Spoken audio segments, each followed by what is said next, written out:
ITR 1 और ITR 4 Excel utility के बाद अब जो है इनकम टैक्स पोर्टल पर ITR 2 एक्सेल यूटिलिटी अवेलेबल करा दी गई है।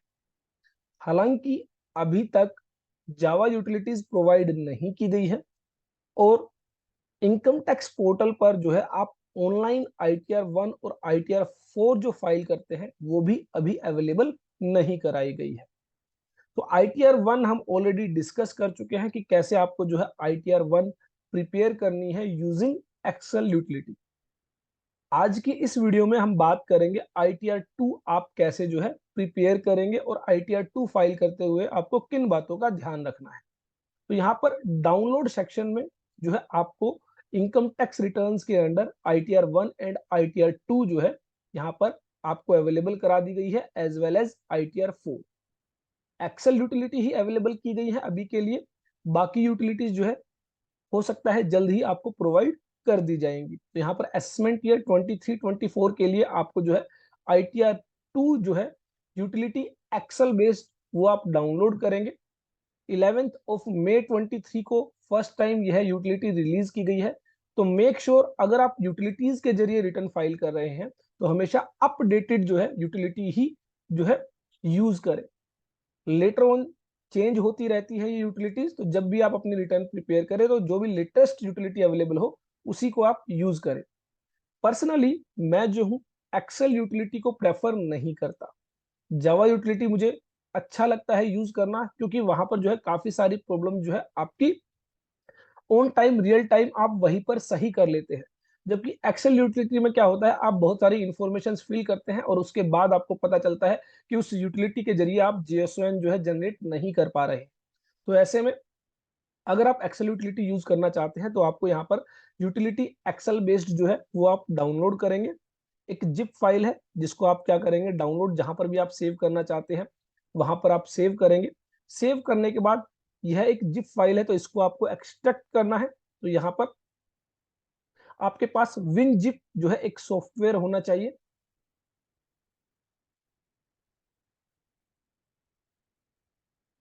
राइट क्लिक करते हुए एक्सट्रैक्ट हियर, तो यहाँ पर एक excel utility excel basically file जो है आपके सामने आ जाती है ITR 2 के रिगार्डिंग। तो इसको आप क्या करेंगे, इसको आप ओपन करेंगे। ओपन करते हुए आपको ध्यान रखना है कि इस यूटिलिटी के अंदर सबसे पहले आपको इनेबल एडिटिंग का जो ऑप्शन है उसको आप इनेबल करेंगे।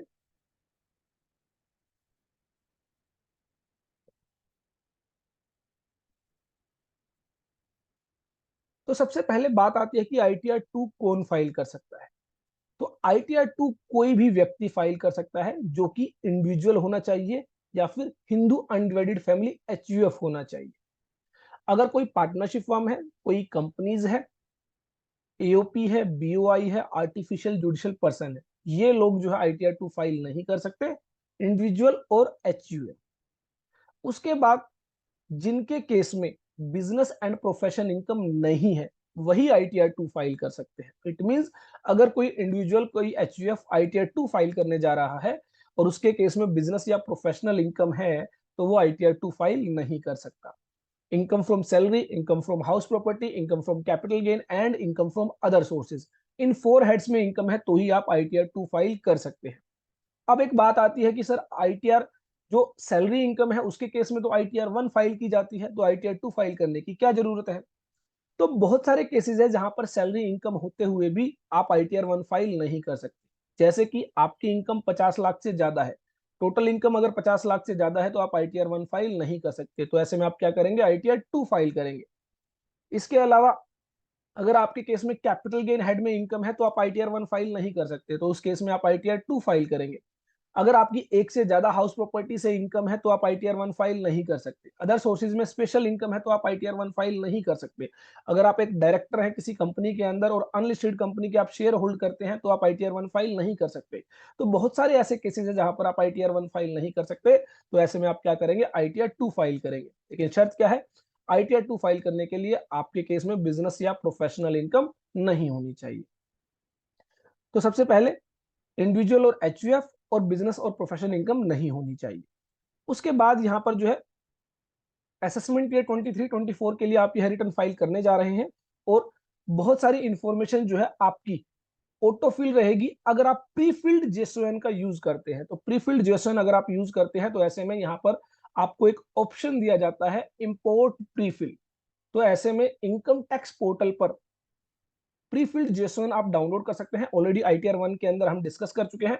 वो जेएसओएन आप क्या करेंगे, यहाँ पर इंपोर्ट करेंगे। तो जब आप इंपोर्ट करते हैं तो ऐसे में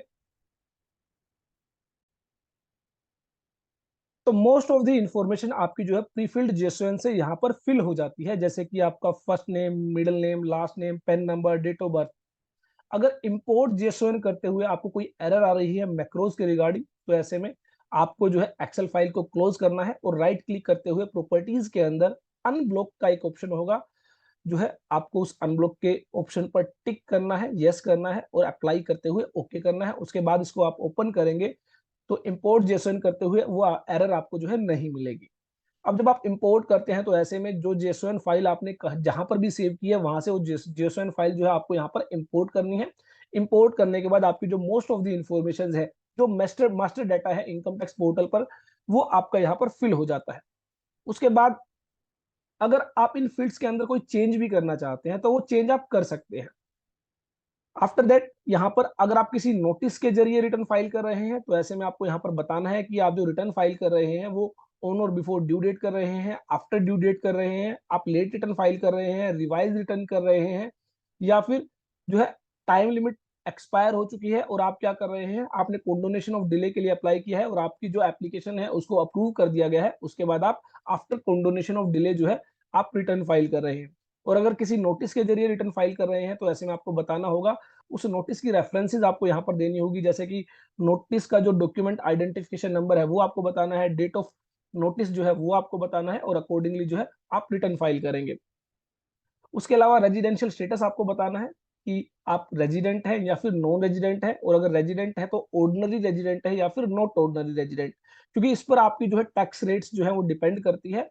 अकॉर्डिंगली जो भी स्टेटस आप चूज करते हैं अकॉर्डिंगली जो है आपके केस में टैक्स रेट्स अप्लाई की जाती है।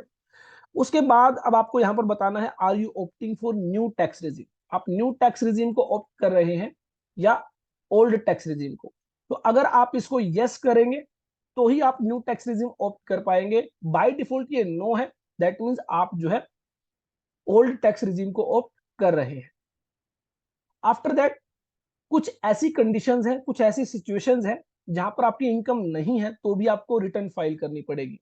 और ये जो सिचुएशंस हैं ये बताई गई है seventh proviso of section 139 sub section 1। और उसके अंदर बेसिकली अगर मैं बात करूं कुछ स्पेशल सिचुएशंस को कवर किया गया है, जैसे कि आप करंट अकाउंट मेंटेन करते हैं और उस करंट अकाउंट में आपने जो है एक्सीडिंग 1 करोड़ रुपीज आपने डिपॉजिट किया है कैश। उसके अलावा आपने कोई फॉरेन कंट्री ट्रिप की है, आप कहीं बाहर घूम के आए हैं और उस पर आपने 2 लाख रुपए से ज्यादा खर्च किए हैं। इसके अलावा आपने पूरे साल भर में इलेक्ट्रिसिटी जो कंज्यूम की है उसके रिगार्डिंग आपने 1 लाख रुपए से ज्यादा बिल्स पेमेंट की है। और इसके अलावा कुछ और कंडीशंस हो सकती हैं जो सेक्शन 139 सब सेक्शन 1 में नोटिफाई की गई है, अगर आप उनमें फॉल करते हैं तो भी आपको क्या करना होगा, जो है भले ही आपकी इनकम ना हो आपको रिटर्न फाइल करनी जरूरी है। तो जो भी ऑप्शन आपके केस में एप्लीकेबल है वो ऑप्शन आपको सेलेक्ट करना होगा और आपको यहाँ पर जो है उसको यस करना होगा। अगर आप जो है सेवंथ प्रोविजो की वजह से रिटर्न फाइल कर रहे हैं, अगर आप सेवंथ प्रोविजो की वजह से रिटर्न फाइल नहीं कर रहे हैं तो ऐसे में आप यहाँ पर इसको नो करेंगे। तो यहाँ पर आपको करना क्या है, सेवंथ प्रोविजो को ही आप क्या करेंगे, नो। इसके बाद आपके जो बाकी ऑप्शंस है वो क्या हो जाते हैं, डिसेबल हो जाते हैं। अगर आप इसको यस करते हैं तो फिर आपको बताना पड़ेगा किस सिचुएशन की वजह से आप जो है रिटर्न फाइल कर रहे हैं। इसके अलावा यहाँ पर और रीजन भी बताए गए हैं, जैसे कि अगर आपका 25,000 रुपीज से ज्यादा टीडीएस डिडक्ट हुआ है तो भले ही आपके केस में इनकम ना हो आपको रिटर्न फाइल करनी पड़ेगी। अब एक सवाल आता है, ऐसा कैसे हो सकता है कि टीडीएस डिडक्ट हुआ हो और इनकम ना हो। पॉसिबिलिटी है कि काफी सारे केसेस ऐसे भी है जहां पर फॉर एग्जांपल आप कैश विड्रॉ करते हैं 20 लाख रुपए से ज्यादा, 1 करोड़ रुपए से ज्यादा, तो in that situation TDS deduct किया जाता है बाय द बैंक। अब यह जो कैश विड्रॉ आपने किया है जरूरी नहीं है यह आपकी इनकम हो, तो ऐसे में आपका टीडीएस तो डिडक्ट हो चुका है, आपकी इनकम नहीं है, फिर भी आपको रिटर्न फाइल करनी जरूरी है अगर वो टीडीएस जो है 25,000 रुपीज से ज्यादा है। In case of senior citizen 50,000 rupees से ज्यादा है। इसके अलावा डिपॉजिट वन और more saving bank aggregate in 50 lakh rupees और मोर, अगर सेविंग बैंक में आपने कैश डिपॉजिट किया है 50 लाख रुपीज या उससे ज्यादा, तो ऐसे में आपको जो है अगेन 7th प्रोविजो के तहत रिटर्न फाइल करना जरूरी है। उसके बाद आपका जो आधार नंबर है, इनरोलमेंट आईडी है, on the basis of master information आपकी ऑटोफिल रहेंगी। अगर मास्टर इन्फॉर्मेशन में अवेलेबल नहीं है या आप उसको चेंज करना चाहते हैं तो आप कर सकते हैं। आफ्टर दैट अगर आप कोई बेनिफिट ले रहे हैं अंडर सेक्शन 115H, तो ऐसे में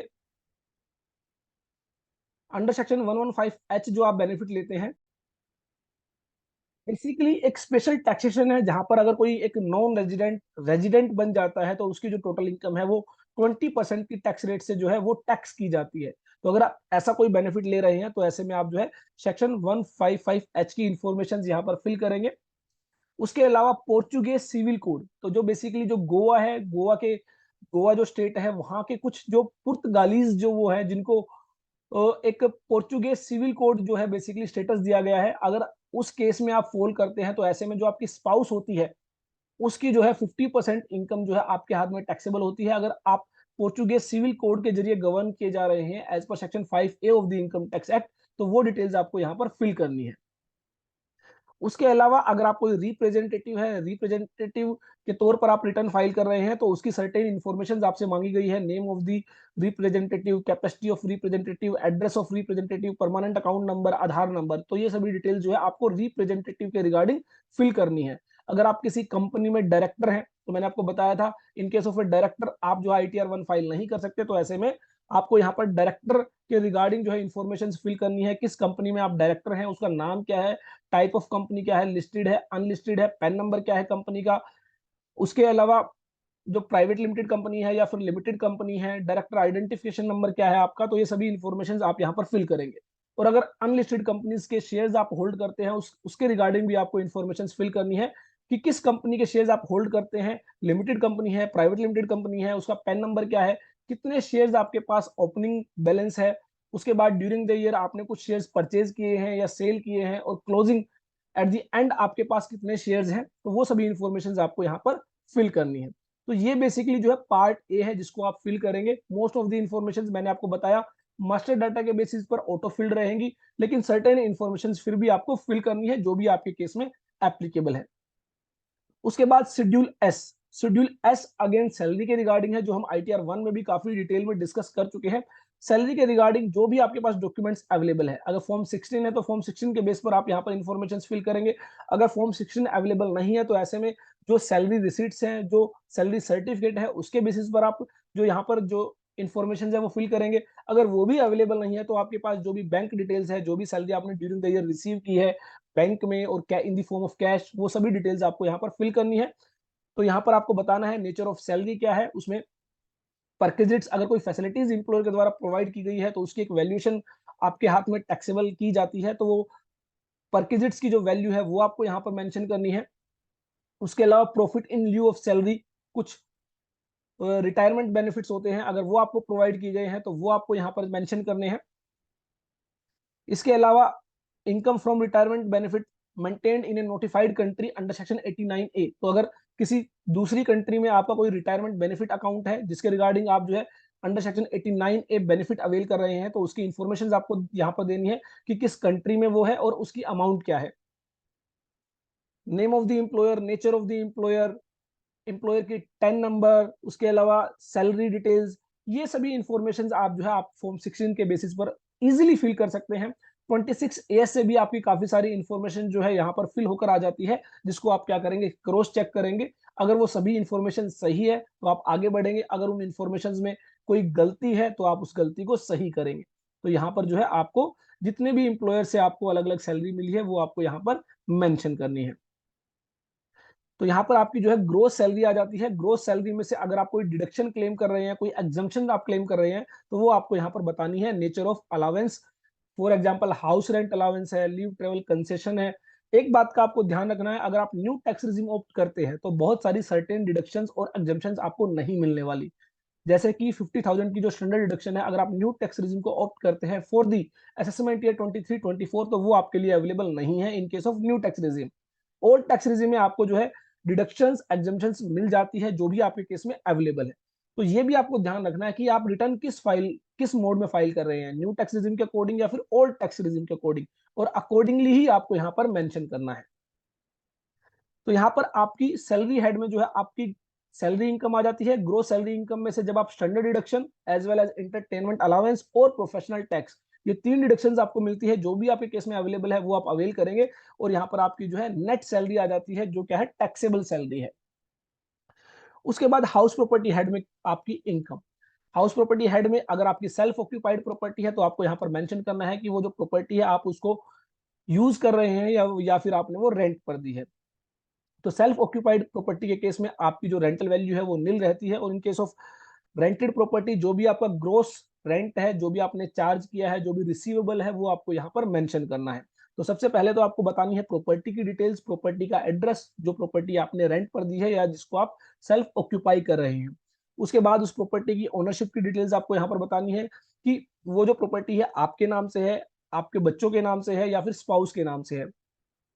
अगर वो कोन्ड है, ज्वाइंटली ओनर है उसके अंदर, तो वो भी आपको बताना है। आप अगर कोन्ड है तो कितने परसेंट के शेयर के लिए कोन्ड है, दैट मींस फॉर एग्जांपल अगर आप इसको यहाँ पर यस करते हैं तो आपको यहाँ पर यह भी बताना है कि आपका शेयर उस प्रॉपर्टी के अंदर कितना है। अकॉर्डिंगली ही जो रेंटल वैल्यू है वो आपके हाथ में टैक्सेबल होगी। तो ये आपको ध्यान रखना है कि अगर प्रॉपर्टी ज्वाइंटली ओन्ड है तो ऐसे में आपको यहाँ पर बताना है, और साथ ही अपना शेयर भी स्पेसिफाई करना है। और उसके बाद आपको बताना है नेम ऑफ द को ओनर्स, जो दूसरा जो ओनर है उसका नाम क्या है, उसका पैन नंबर क्या है, उसका आधार नंबर क्या है, और कितने परसेंटेज शेयर्स जो है वो उस प्रॉपर्टी के रिगार्डिंग होल्ड करता है। क्योंकि बहुत बार ऐसा होता है आपने तो अपनी रेंटल वैल्यू पर टैक्स पे कर दिया लेकिन सामने वाले ने टैक्स पे नहीं किया, तो गवर्नमेंट क्या करेगी, इस इंफॉर्मेशन के बेसिस पर क्रॉस चेक कर सकती है कि क्या दूसरे ओनर ने रेंट को जो है अपनी टैक्सेबल इनकम के अंदर, टोटल इनकम के अंदर दिखाया या नहीं दिखाया। तो इसलिए जो गवर्नमेंट क्या कर रही है, स्मार्टली आपसे बहुत सारी ऐसी इंफॉर्मेशन ले रही है जिनके बेसिस पर वो दूसरे व्यक्तियों से क्या करने वाली है, अब टैक्स लेने वाली है। उसके बाद अगर आपने उसको रेंट पर दिया है तो अब आपको बतानी है टेनेंट की डिटेल, जैसे कि टेनेंट का नाम क्या है, उसका पैन नंबर क्या है, आधार नंबर क्या है, और उसकी डिटेल्स क्या है।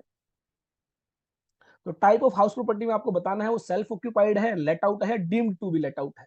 सेल्फ ऑक्यूपाइड आप रहने के लिए यूज कर रहे हैं उसको, लेट आउट मींस आपने रेंट पर दी है, डीम्ड लेट आउट मींस आपने रेंट पर तो नहीं दी है लेकिन इनकम टैक्स डिपार्टमेंट यह मान रहा है कि आपने उसको रेंट पर दे दिया है। जनरली क्या होता है, दो हाउस प्रॉपर्टी के रिगार्डिंग ही आप सेल्फ ऑक्यूपाइड स्टेटस जो है वो ले सकते हैं। दो से ज्यादा जितनी भी हाउस प्रॉपर्टी होगी इनकम टैक्स के अकॉर्डिंग वो मान लिया जाएगा आपने उनको रेंट पर दे दिया है, और एक नोशनल रेंट आपकी जो है इनकम में ऐड कर दिया जाएगा अगर आप उनको रेंट पर नहीं देते हैं। तो ये अगेन जो है अगेन डिटेल्ड बातें हैं जो हम एक वीडियो के अंदर समराइज नहीं कर सकते हैं। इसके रिगार्डिंग आप हमारे YouTube चैनल को जरूर सब्सक्राइब कर लीजिए, और साथ ही हमारी ऐप को इंस्टॉल कर लीजिए जहां पर बहुत सारे कोर्सेज आपको मिल जाते हैं। डिटेल डिस्कशन वहां पर किया गया है कि कब कौन सी इनकम आपके हाथ में कैसे टैक्सेबल होगी। चलिए, उसके बाद अगर आपने लेट आउट सेलेक्ट किया है, आपने उसको रेंट पर दे रखा है, तो आपको टेनेंट की डिटेल देनी है, एज वेल एज अब आपको बताना है कितना रेंट आपने ड्यूरिंग द ईयर चार्ज किया है और उसके अंदर कितना रिसीवेबल है। तो वो टोटल रेंट आपको यहाँ पर बताना है। टोटल रेंट में से आपको एक स्टैंडर्ड डिडक्शन मिलती है 30% की, वो आप क्लेम करेंगे। उसके अलावा अगर आप लोन लिया है, होम लोन लिया है, हाउस लोन लिया है, उस पर आप इंटरेस्ट पेमेंट कर रहे हैं तो वो इंटरेस्ट की डिडक्शन आप यहाँ पर क्लेम कर सकते हैं। सेल्फ ऑक्यूपाइड प्रॉपर्टी के केस में जो है मैक्सिमम 2 लाख रुपीज तक का इंटरेस्ट आप क्लेम कर सकते हैं, और लेट आउट प्रॉपर्टी में जितना इंटरेस्ट आपने ड्यूरिंग द ईयर पे किया है उतना इंटरेस्ट की डिडक्शन आप क्लेम कर सकते हैं। अगर आपने during the year municipal taxes पे किए हैं तो वो टैक्सेस की जो डिडक्शन है वो आप यहाँ पर क्लेम कर सकते हैं, taxes paid to the local authorities. उसके अलावा एक 30% की स्टैंडर्ड डिडक्शन जो मैंने आपको बता दी है, और एक इंटरेस्ट की डिडक्शन। ये बेसिकली 3 डिडक्शन यहाँ पर मिलती है in case of house property. उसके अलावा और कोई डिडक्शन आप यहाँ पर क्लेम ही नहीं कर सकते। उसके बाद अगर एक से ज्यादा प्रॉपर्टी है तो सभी प्रॉपर्टीज रिगार्डिंग आपको ये डिटेल जो है यहाँ पर मेंशन करनी है। तो इस तरह जो है आपकी यहाँ पर एक नेट इनकम आ जाती है from the house property head. उसके बाद हम चलते हैं कैपिटल गेन हेड।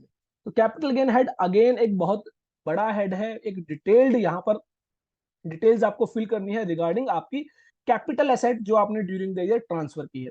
तो कैपिटल एसेट अगर मैं ब्रॉडली बात करूं तो जो आपने अगर कोई गोल्ड सेल किया है, शेयर्स की सेल परचेज की है, कोई प्रॉपर्टी आपने सेल परचेज की है, कोई पेंटिंग है, वैल्यूएबल पेंटिंग है जिसको आपने सेल परचेज किया है, तो वो बेसिकली एसेट जो एज पर इनकम टैक्स क्या है कैपिटल एसेट है, उसको अगर आप सेल करते हैं और उस पर अगर आपको प्रॉफिट अराइज हुआ है कैपिटल गेन हुआ है तो वो आपको यहाँ पर टैक्स देना पड़ेगा।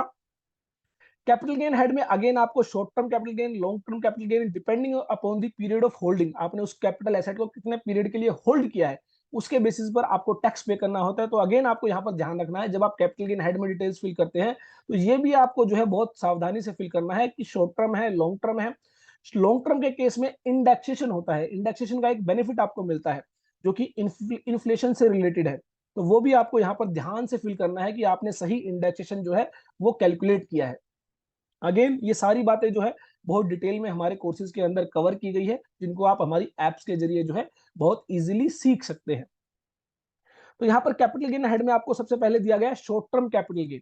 तो short term capital gain in case of land and building, अगर आपने कोई लैंड बेची है, कोई बिल्डिंग बेची है, तो ऐसे में उसके रिगार्डिंग अगर कोई शॉर्ट टर्म कैपिटल गेन है, आपने 2 साल के अंदर ही लैंड या बिल्डिंग खरीद कर बेच दी है, तो उस पर short term capital gain arise होता है। तो ऐसे में आपको बताना है कि उस प्रॉपर्टी की सेल वैल्यू कितनी थी, जितने में आपने उसको सेल किया है उसमें से आप लेस करेंगे उसको आपने परचेज कितने में किया था, और अगर कोई एक्सपेंस आपने इनकर किया है उसको बेचने में तो वो आप लेस करेंगे, और इस तरह आपकी जो है शॉर्ट टर्म कैपिटल गेन की अमाउंट आ जाती है जिस पर आपको टैक्स पे करना है according to slab rates. Capital gain head के अंदर एक बात और आपको ध्यान रखनी है, कुछ स्पेशल इनकम होती है जिस पर आपको स्पेशल टैक्स रेट्स अप्लाई होता है, आप स्लैब रेट्स के अकॉर्डिंग टैक्स पे नहीं करते। फॉर एग्जांपल अगर आपके लिस्टेड इक्विटी शेयर्स हैं और आपने उसको विद इन 12 मंथ सेल कर दिया है, तो ऐसे में उस पर जो है 15% का आपको टैक्स पे करना होता है in case of short term capital gain. और अगर लॉन्ग टर्म कैपिटल गेन है तो ऐसे में आपको जो है over and above 1 lakh rupees जो कैपिटल गेन होगा उस पर आपको 10% का टैक्स पे करना होता है। तो ये सभी बातें आपको बहुत अच्छे से पता होनी चाहिए अगर आप सही रिटर्न फाइल करना चाहते हैं। तो यहाँ पर वैल्यू ऑफ प्रॉपर्टी, उसमें से आप अपनी परचेज कॉस्ट लेस करेंगे और उसके बाद जो है अगर कोई एक्सपेंस आपने इनकर किया है, इस तरह आपकी क्या आ जाती है, शॉर्ट टर्म कैपिटल गेन की वैल्यू आ जाती है। उसके बाद अगर कोई डिडक्शन आप क्लेम कर रहे हैं तो यहाँ पर कैपिटल गेन हेड में आपको बहुत सारे सेक्शन दिए गए हैं, जहां पर अगर आप कुछ अमाउंट इन्वेस्ट करते हैं फिर से प्रॉपर्टीज के अंदर, या फिर कुछ गवर्नमेंट स्पेसिफाइड जो है सिक्योरिटीज होती है उनके अंदर आप इन्वेस्ट करते हैं, या फिर कैपिटल गेन अकाउंट होता है जहां पर आपको अमाउंट डिपॉजिट करनी होती है अगर आप फर्दर उसको एज पर इनकम टैक्स जो है इन्वेस्ट करने वाले हैं, तो इन सभी के लिए आपको जो है यहाँ पर बताना है कि आपने जो है किस सेक्शन में कितनी अमाउंट की जो है डिडक्शन यहाँ पर क्लेम की है। अगर आपने जो प्रॉपर्टी सेल परचेज की है उसमें अगर एक से ज्यादा बायर, एक से ज्यादा सेलर है, तो वो डिटेल्स भी आपको यहाँ पर प्रोवाइड करनी है। सभी बायर के रिगार्डिंग यहाँ पर आपको बताना है उनका पेन नंबर, उनका Aadhaar number, percentage of share, address of property, state code, pin code, country code, तो ये सभी इंफॉर्मेशन आपको यहाँ पर फिल करनी है। उसी तरह उसके अलावा अगर आपने इक्विटी शेयर्स के अंदर जो है सेल परचेज की है, म्यूचुअल फंड्स के अंदर अगर आपने सेल परचेज की है, तो अगेन यहाँ पर आपको जो है based upon your period of holding listed है, तो यहाँ पर 12 मंथ्स का पीरियड आपको चेक करना होता है। 12 मंथ्स के बाद आप उसको सेल करते हैं तो वो लॉन्ग टर्म माना जाता है, विद इन 12 मंथ्स वो जो है short term capital gain head में जो है टैक्सेबल होता है। तो ये आपको यहाँ पर सभी डिटेल्स फिल करनी है regarding sale of equity shares और unit of equity oriented mutual funds और unit of a business trust on which security transaction tax is paid. यहाँ पर मैंने आपको बताया था सेक्शन 111A में कितना टैक्स देना पड़ेगा, 15% इन case of short term capital gain. और लॉन्ग टर्म कैपिटल गेन में मैंने आपको बताया 1 लाख रुपए से ओवर एंड अबव जितना होगा उस पर 10% का टैक्स पे करना होता है अंडर सेक्शन 112A। तो ये सभी इंफॉर्मेशन आपको अच्छे से पता होनी चाहिए, तभी आप जो है कैपिटल गेन हेड में सही इनकम यहाँ पर डिक्लेयर कर पाएंगे। उसके बाद आपको यहाँ पर यह भी बताना है कि आपने ये जो भी सेल परचेज की है आपको क्वार्टर वाइज रिपोर्टिंग करनी होगी, ताकि जो है सही एडवांस टैक्स की जो लायबिलिटी है वो आपके केस में डिटरमाइन की जा सके कि कितना एडवांस टैक्स की आपकी लायबिलिटी बनती थी और अकॉर्डिंगली कितना एडवांस टैक्स आपने टाइमली डिपॉजिट किया है, जिसके बेसिस पर interest under section 234A, 234B, 234C जो है वो कैलकुलेट किया जाएगा। तो ये भी आपको ध्यान रखना है। इसके अलावा बॉन्ड्स है, डिवेंचर्स हैं, उनकी अगर आपने सेल की है वो आपको अलग से रिपोर्ट करनी है।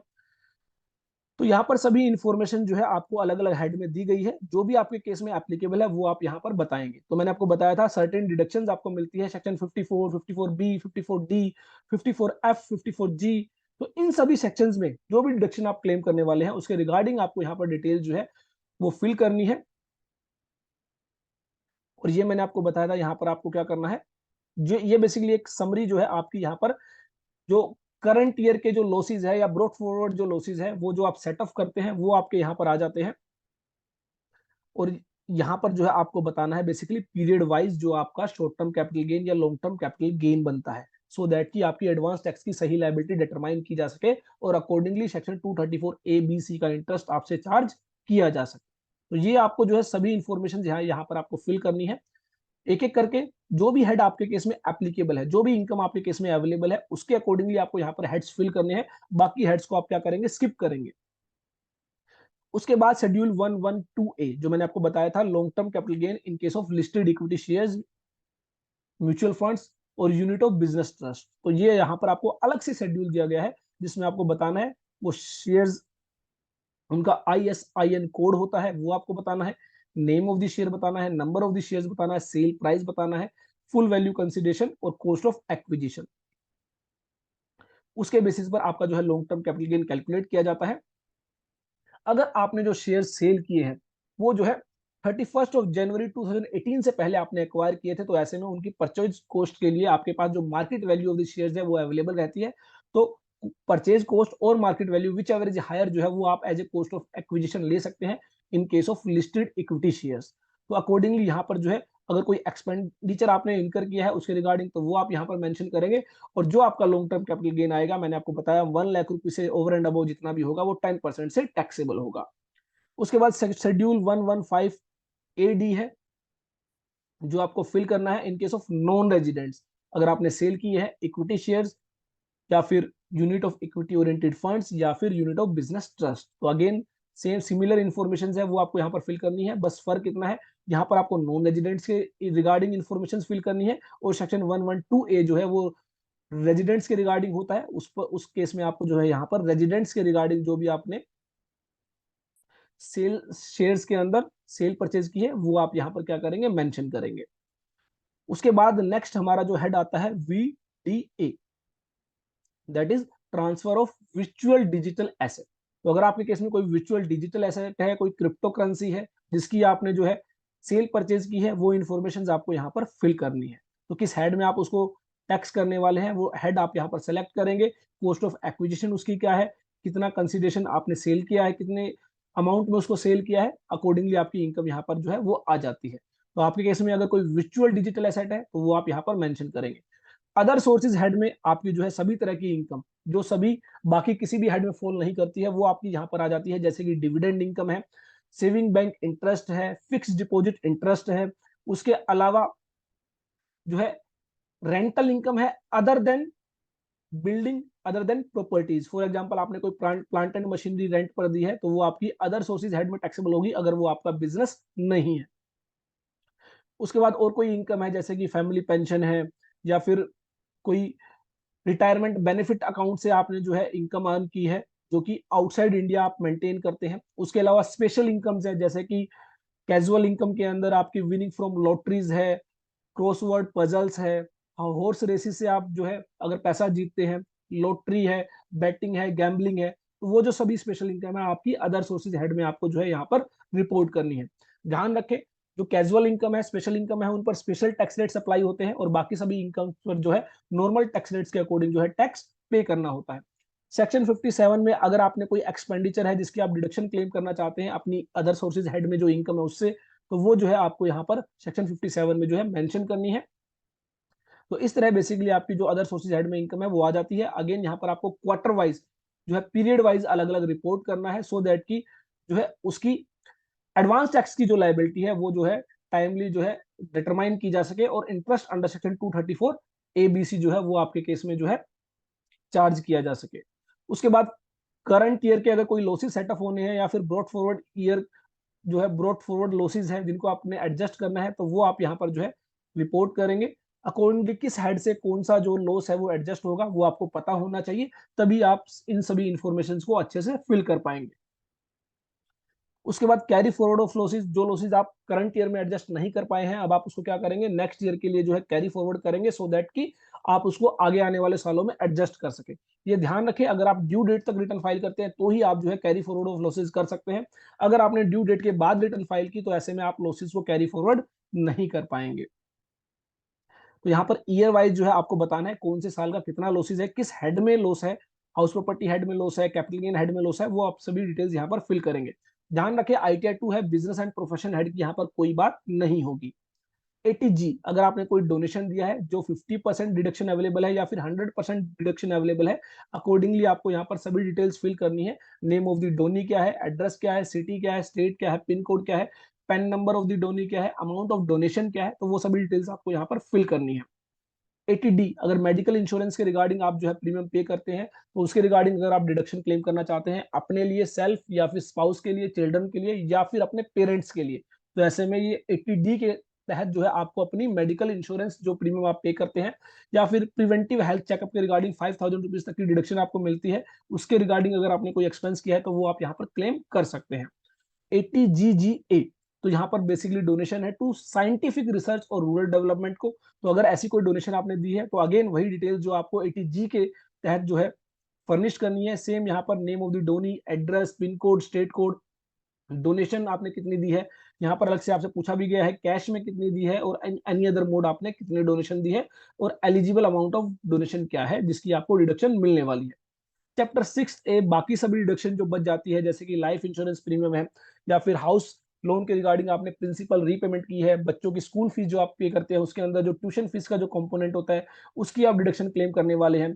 सेक्शन 80CC ट्रिपल सी जो कि पेंशन फंड के रिगार्डिंग अगर आपने कोई जो है इन्वेस्टमेंट की है। 80CC D again pension scheme of government के रिगार्डिंग आपने कोई जो है अमाउंट इन्वेस्ट की है, अगर आपने एजुकेशन लोन लिया है उस पर आप इंटरेस्ट पे कर रहे हैं। सेक्शन 80E अगर आप जो है इलेक्ट्रिक व्हीकल परचेज करते हैं उसके रिगार्डिंग अगर आप कोई डिडक्शन क्लेम करने वाले हैं, तो बेसिकली सेक्शन 80C से लेकर 80U तक की जो भी डिडक्शन आप क्लेम करने वाले हैं वो आप यहाँ पर मेंशन करेंगे।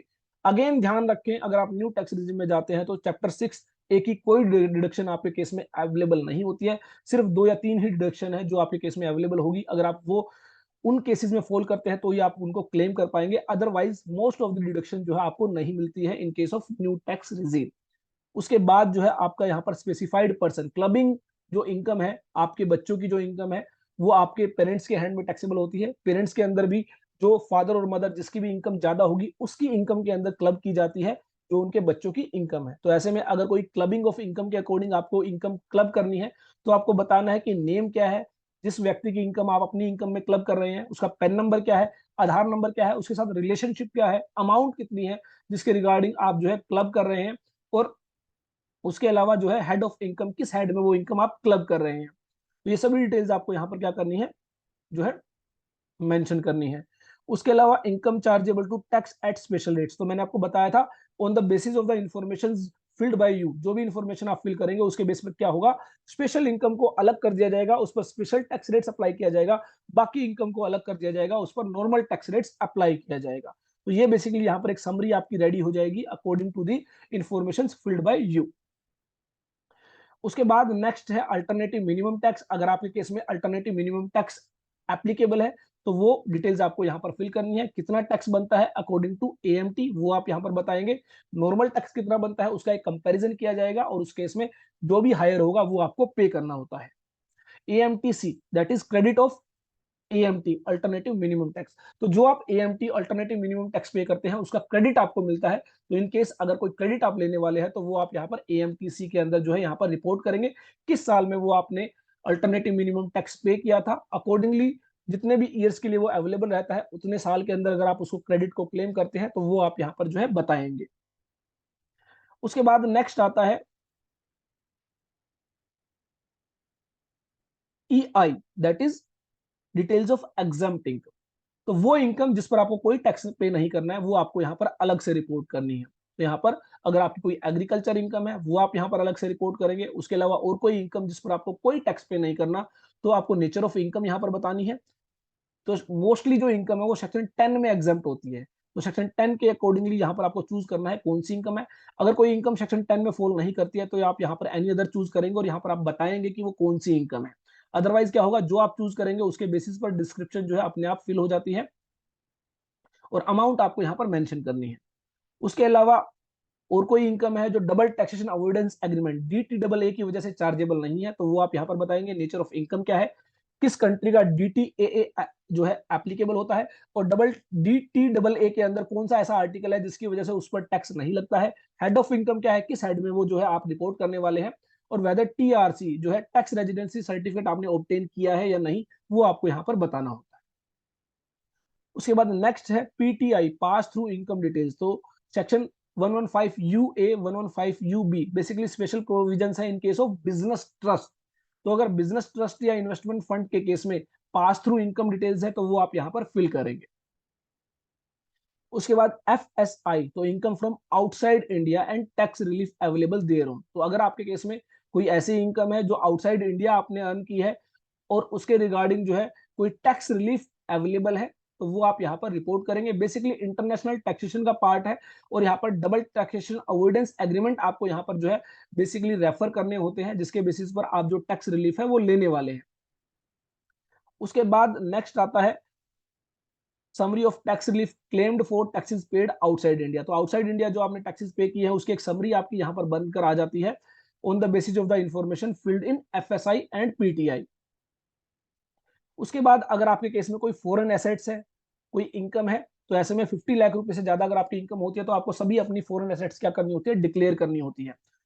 इवन फॉरेन क्या आपकी जो है डोमेस्टिक एसेट्स भी आपको जो है यहाँ पर रिपोर्ट करनी होती है in case of income more than 50 lakh.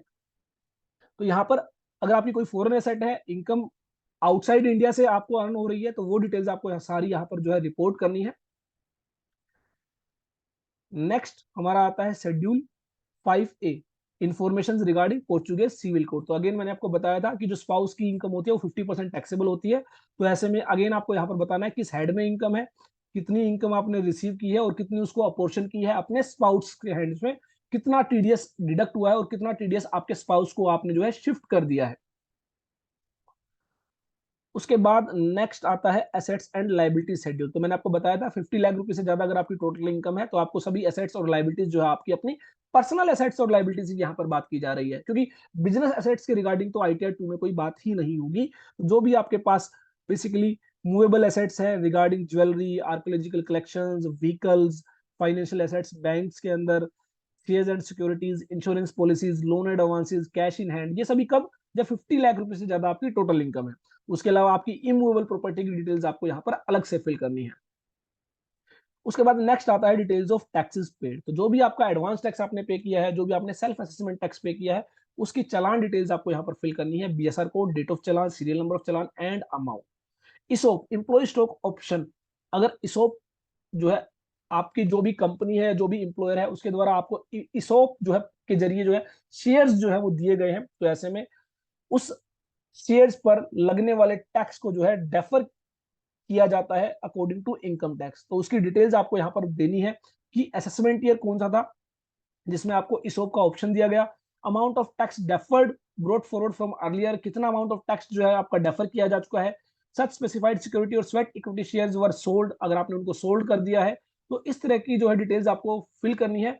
48 months का जो है टाइम दिया जाता है। 48 मंथ्स के बाद जो है वो आपकी इनकम जो है आपके हैंड्स में टैक्सेबल हो जाती है, उस पर आपको टैक्स पे करना होता है। तो अगेन आपको एक स्पेसिफिक एक्सपर्ट नॉलेज यहाँ पर होनी चाहिए रिगार्डिंग इसोप, क्या प्रोविजंस दिए गए हैं इनकम टैक्स के अंदर स्वेट इक्विटी शेयर्स को लेकर। उसके बाद टीडीएस की डिटेल्स आपको फिल करनी है on the basis of form 26 as annual information statement, वो आप यहाँ पर जो है डिटेल फिल करेंगे। प्री फिल्ड जेएसओएन के बेसिस पर मोस्ट ऑफ द इंफॉर्मेशन आपकी फिल हो जाती है। अगेन फिर भी उनके अंदर आपको कोई चेंज करना है तो वो चेंज आप कर सकते हैं। सैलरी के रिगार्डिंग आपको फॉर्म 16 के बेसिस पर टीडीएस की रिपोर्टिंग जो है वो अलग से करनी है। अदर देन सैलरी जो है इंटरेस्ट के केस में, कमीशन के केस में, रेंट के केस में अगर कोई टीडीएस डिडक्ट हुआ है तो वो जो है रिपोर्टिंग जो है आप फॉर्म 16A के जरिए यहाँ पर जो है सेकंड उसमें करेंगे। उसके बाद अगर कुछ स्पेसिफिक सेक्शन है जहां पर बेसिकली प्रॉपर्टीज के केस में आपका जो है टीडीएस डिडक्ट किया जाता है 1%, और रेंटल के केस में आपका टीडीएस डिडक्ट किया जाता है, स्पेसिफाइड एग्रीमेंट के केस में आपका टीडीएस डिडक्ट किया जाता है, तो वहां पर form 16B, form 16C, form 16E जो भी आपके केस में अवेलेबल है उसके अकॉर्डिंगली आप जो है टीडीएस डिटेल्स फर्निश करेंगे, फिल करेंगे। उसके बाद आपको बताना है ड्यूरिंग द ईयर आपका कितना टीडीएस डिडक्ट हुआ है, उसमें से कितना आप क्लेम करने वाले हैं, कितना आप कैरी फॉरवर्ड करने वाले हैं।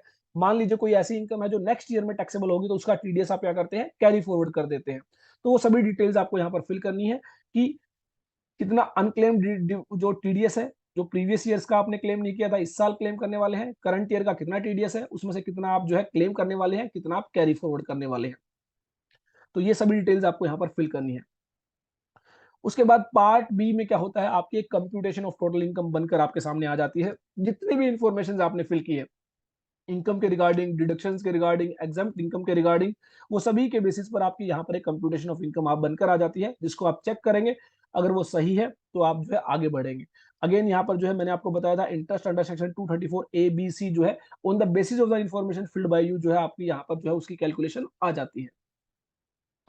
उसके अलावा जितनी भी आपने एडवांस टैक्स की पेमेंट की है, सेल्फ असेसमेंट टैक्स की पेमेंट की है, टीडीएस जितना आपका क्रेडिट में आपको मिलने वाला है, वो लेस होने के बाद आपकी नेट टैक्स लायबिलिटी यहाँ पर आ जाती है, जिसको आप क्या करेंगे, पे करेंगे। उसके अलावा अब जो मेन बात आपको ध्यान रखनी है, अगर आपके केस में रिफंड बनता है तो रिफंड के केस में आपको क्या करना है, अपनी जो बैंक अकाउंट डिटेल्स है वो सही से फिल करनी है पहली बात, और वो क्या होना चाहिए, वैलिडेटेड बैंक अकाउंट होना चाहिए। इनकम टैक्स पोर्टल पर अगर वो वैलिडेटेड नहीं है तो आपका रिफंड आपको नहीं मिलेगा। तो मेक श्योर आप सही डिटेल्स फिल करें और उसके बाद चेक करें कि वो अकाउंट आपका वैलिडेट है या नहीं। अगर वैलिडेट नहीं है तो उसको वैलिडेट करें, तभी आपका जो है रिफंड आपको अपने अकाउंट में मिलेगा। तो यहाँ पर उसके बाद जो है एक वेरिफिकेशन का एक लास्ट ऑप्शन बच जाता है, जिसमें आप एक वेरिफिकेशन देते हैं कि आपने जो भी इंफॉर्मेशन फिल की है वो ट्रू एंड फेयर जो है, ट्रू एंड करेक्ट आपने फिल की है, उसमें कोई भी गलती नहीं है। और उसके बाद आप क्या करेंगे, अगर आपने सभी इंफॉर्मेशन सही से फिल की होगी तो आप जनरेट करेंगे जीएसओएन। जीएसओएन जनरेट करने के बाद कुछ नहीं करना, सिंपली लॉगिन करना है इनकम टैक्स पोर्टल पर और इस जीएसओएन फाइल को अपलोड करना है एट इनकम टैक्स पोर्टल। तो ये था एक ओवरव्यू आईटीआर 2 के रिगार्डिंग, जो कि एक्सेल यूटिलिटी बेस्ड है। आई होप आपको अच्छे से समझ में आया होगा। फिर भी अगर आपकी कोई भी जो है क्वेरी है, कोई भी डाउट है, तो आप हमें कमेंट बॉक्स में जरूर टाइप करें। आपकी सभी क्वेरीज को जो है सोल्व किया जाएगा, रिप्लाई किया जाएगा। Thanks for watching, keep liking, keep sharing, keep subscribing all about taxes.